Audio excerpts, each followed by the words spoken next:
Olá, nós vamos apresentar o nosso PPCC sobre briófitas. Os alunos participantes, Luciana e Valdinei.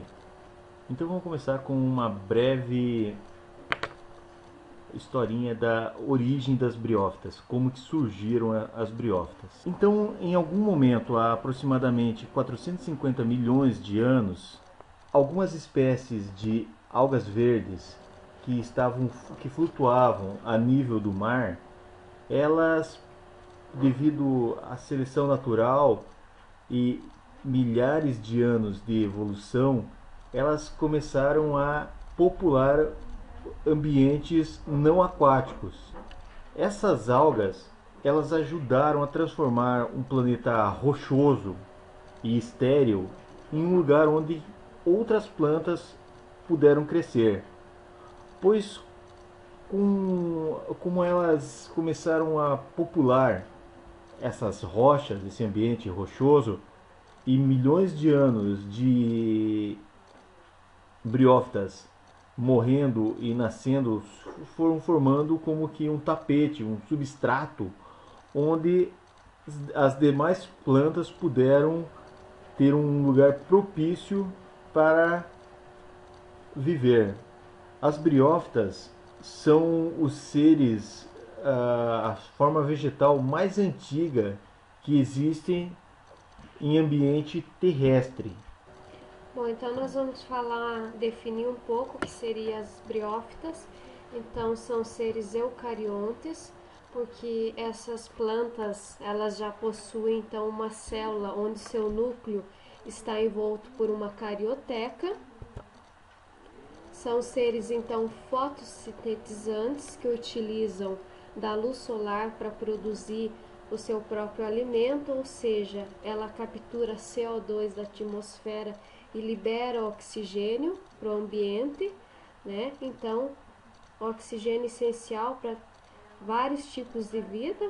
Que foram surgir depois graças a essas plantas e a algas fotossintetizantes também que já existiam em ambientes marítimos Então, ou ocorreu aquáticos uma evolução. A partir das briófitas pode-se ter a evolução das plantas terrestres. plantas terrestres mais evoluídas. Elas também são multicelulares porque elas apresentam então um conjunto de células para formar a planta. Estão presentes então no reino Plantae. É interessante destacar que essas plantas elas possuem ausência de tecidos especializados na condução de fluidos e nutrientes. Como o processo de alimentação delas ocorre por difusão, então onde o alimento é transferido de célula para célula, torna-se um sistema lento. E esse sistema faz com que essas plantas então sejam de pequeno porte e tenham pequena altura também, né? Assim elas são encontradas predominantemente em ambientes terrestres e úmidos, mas no entanto pode ser vistas também em água doce, em locais extremamente secos ou até mesmo nos polos da Terra, né? Importante ressaltar que elas só não estão presentes em ambientes marinhos. Agora, falar um pouco da estrutura dessa planta. Bom, a briófita, as briófitas, elas possuem um cauloide, que seria essa estrutura onde que seria o tipo uma estrutura onde vão ficar fixados os filoides, certo?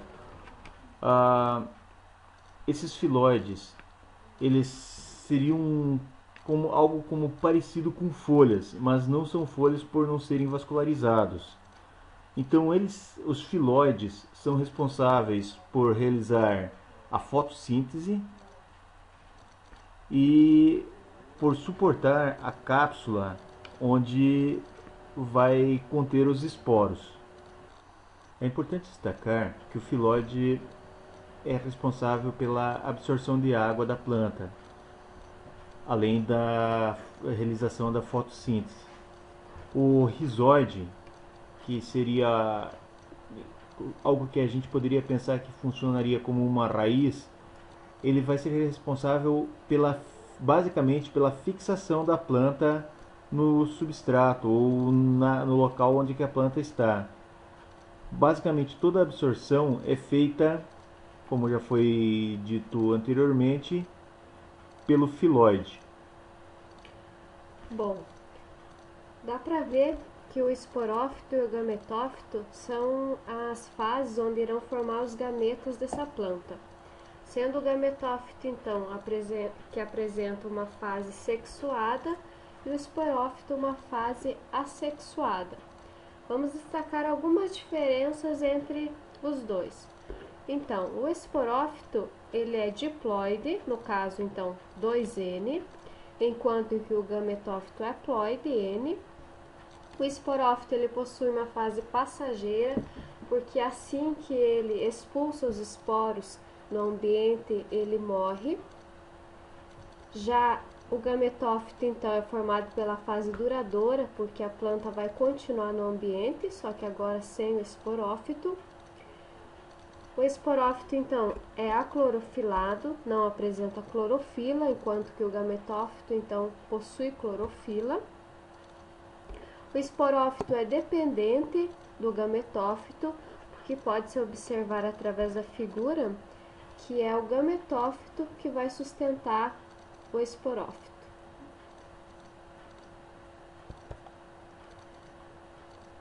Bom, vamos falar então agora sobre o ciclo de vida das briófitas. O ciclo de vida das briófitas se divide em duas fases. Uma fase sexuada e uma fase assexuada. Bom, então iniciamos daqui. No interior da cápsula vai ocorrer a meiose, onde que serão formados os esporos.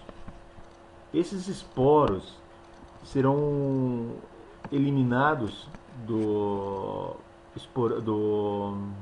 peristoma dessa cápsula e irá dar origem a dois seres, ou a seres de dois tipos. Seres, um gametófito feminino e um gametófito masculino. O gametófito masculino vai produzir um anterídeo, que é o gametângio masculino.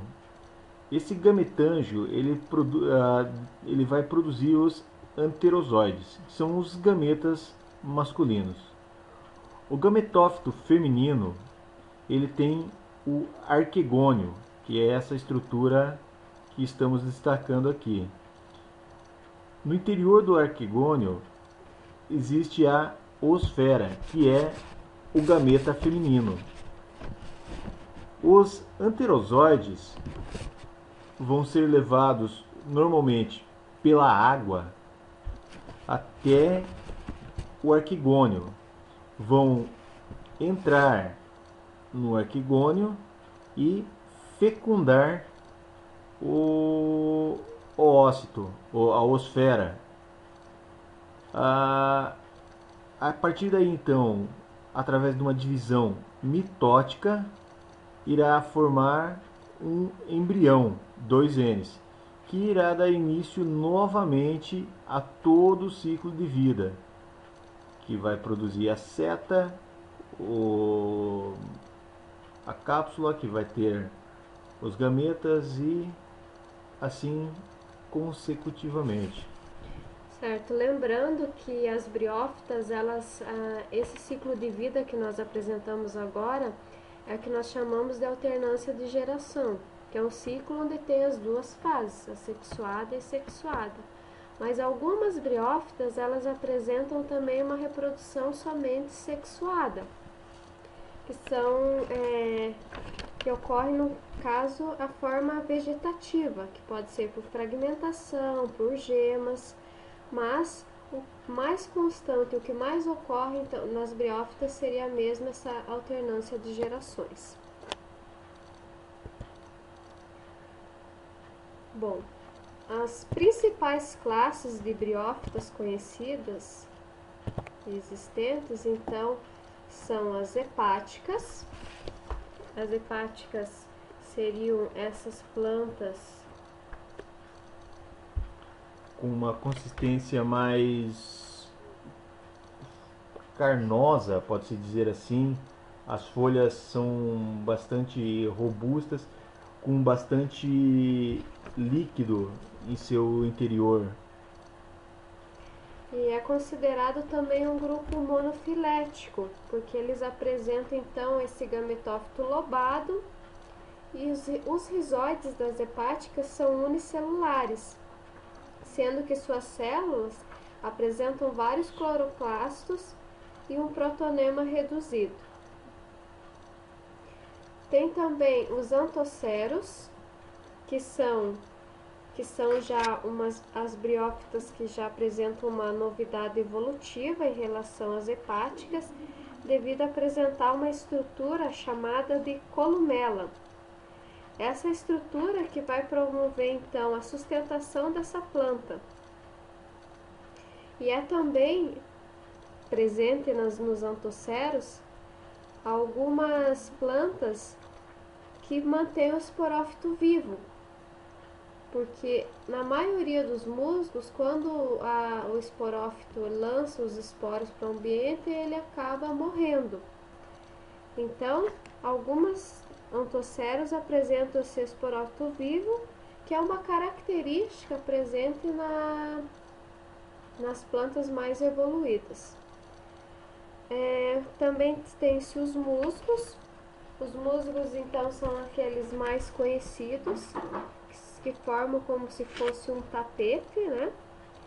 Eles são os mais variados no ambiente, e se diferenciam das outras tipos de briófitas por apresentar o esporófito, então, que agora surge de uma célula apical e não de uma basal. As suas estruturas de fixação também são diferentes, porque agora elas são multicelulares. Essas células possuem vários cloroplastos. Bom, então a cápsula dos musgos possui agora uma abertura que apresenta estruturas em forma de dentes. Essas estruturas elas vão possibilitar uma maior eficiência na expulsão dos esporos e formação de novos indivíduos. Então, para finalizar, nós queremos destacar a importância das briófitas na evolução das espécies, formando um ambiente propício para que plantas vascularizadas surgissem. Também queremos destacar que as briófitas são seres são bastante antigos, são seres que já sobreviveram a cataclismas, a diversos períodos onde que houveram transformações radicais no planeta, que várias espécies desapareceram, foram extintas, mas as briófitas se mantiveram vivas no planeta. Então, esse foi o nosso trabalho. Eu e a Luciana queremos dizer tchau e Tchau!